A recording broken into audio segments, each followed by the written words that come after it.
How do you describe China's actions in the Pacific? One word: expansionist. Captain Jim Fanell was the intelligence chief of the U.S. Navy's Pacific Fleet, watching China's moves there on a daily basis. Now he's warning Pacific nations swaying to China's influence to beware. China has told all these Pacific countries that it just wants to be their partner. It wants to be involved economically. Do you not believe them? Well, we have evidence that shows that when they say they want to be your economic partner, the end result is they become your economic master. China demands no country in its diplomatic sphere can recognize Taiwan.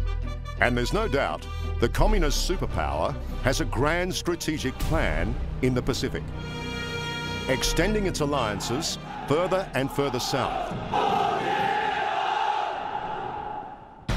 And with those alliances, massive infrastructure, like this gigantic wharf in Vanuatu that the country doesn't need, but could dock an aircraft carrier.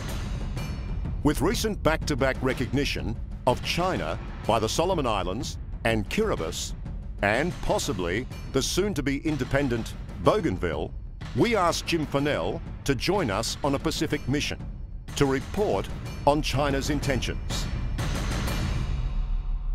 They're interested in this area because it's essentially the lifeline or the choke point between America and Australia and New Zealand. China has built the Navy that people said they were never going to build. China has deployed their fleet to places they said they were never going to deploy. They believe that they're supposed to be the rightful leaders of this new global order. You know, the British century, the American century, now we're going to have the Chinese century. Kiribati That's their vision. Is critically important to China's Pacific Master Plan. The immense swathe of ocean territory controlled by this tiny island nation is smack in the middle of a secure sea lane China wants to establish, all the way to the Antarctic, which it calls the Blue Economic Passage.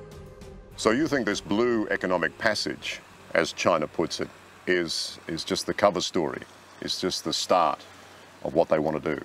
It's the start of a comprehensive plan that they have to dominate the region. And at first it's with economic development, but it will be followed by fishing fleets and maritime law enforcement, and then eventually naval forces.